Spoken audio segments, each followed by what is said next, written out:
Don, since you did a volcano thing, some of which attain elevations of more than 12,000 feet. Some of those volcanoes erupt violently from time to time. I mean, they are still active. Earthquakes frequently occur in the region. The volcanic lavas produce a very fertile soil, however, and the highlands of the volcanic zones have consequently become very highly productive agricultural zones and areas of dense population because of that. How can we be sure that that's not just Godzilla sleeping and moving around? We can't be sure.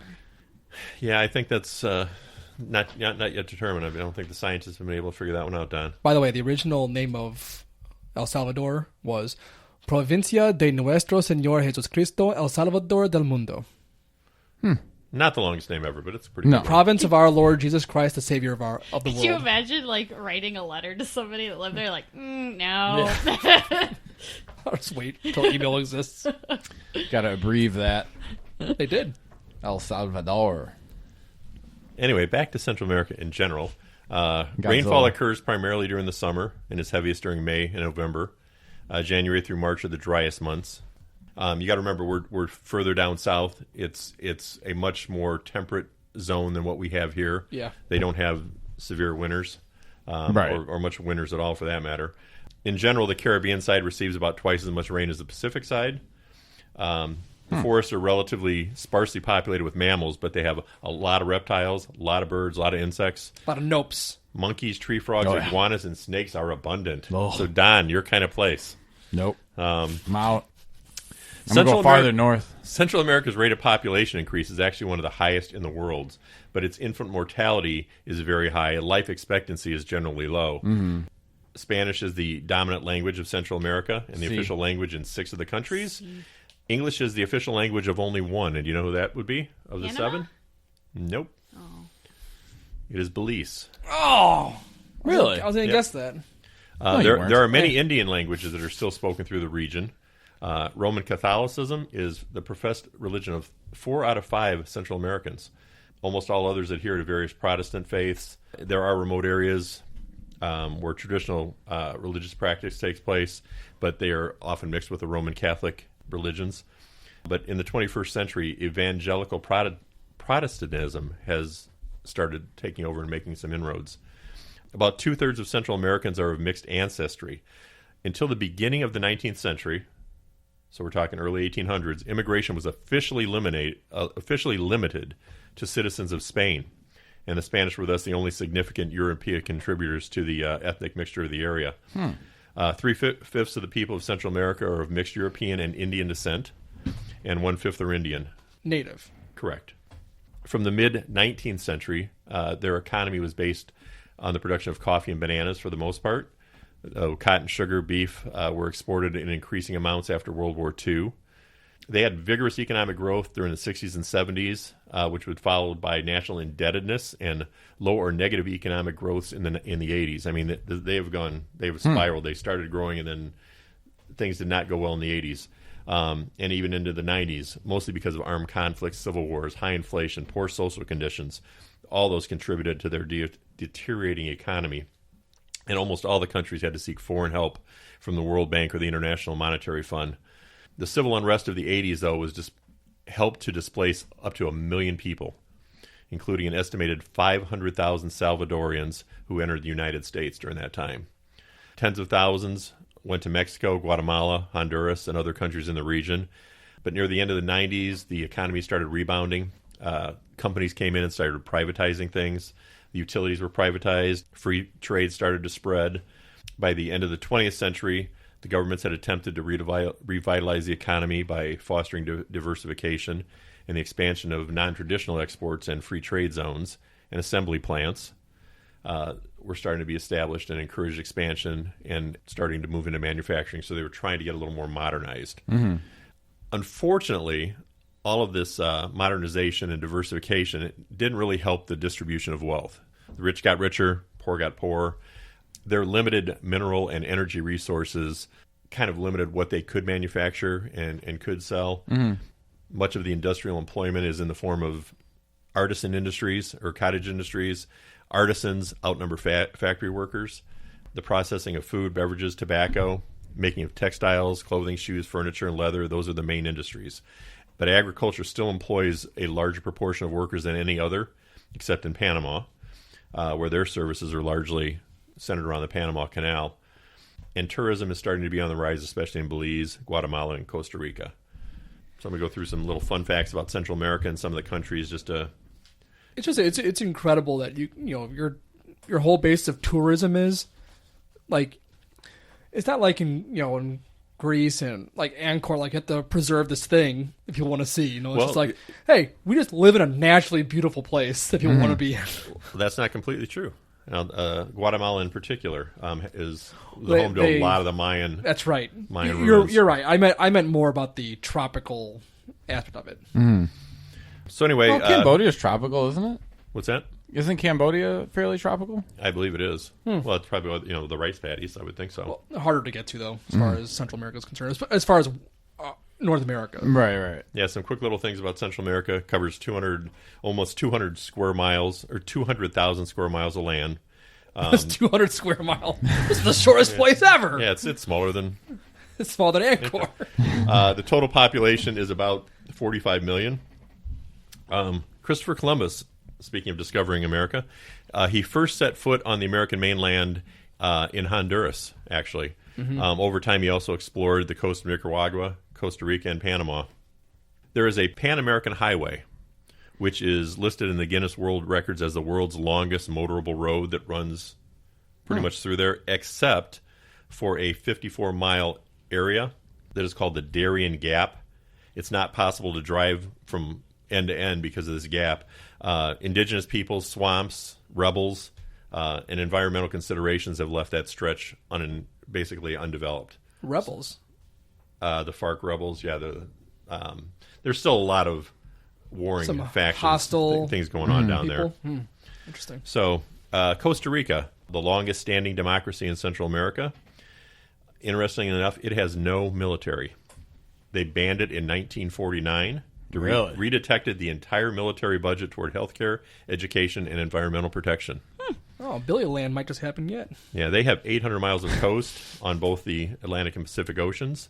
Costa Rica actually was a party to World War II, but they did not sign the Treaty of Versailles. So technically speaking, they're still at war with Germany. In case anybody ever asks you.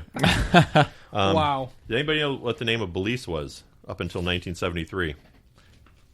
It was actually the British Honduras. And that should tell you something. The Queen of England is also the Queen of Belize. Really? Belize itself actually has some 900 Mayan sites. After the Great Barrier Reef in Australia, Belize stands second in the world with the longest reef featuring an abundance of marine life. They have the only jaguar reserve in the world. Oh, a jaguar reserve? Yes. Wow. Now, Belize is 1,200 square miles, which is not real big. No. But they are larger than El Salvador.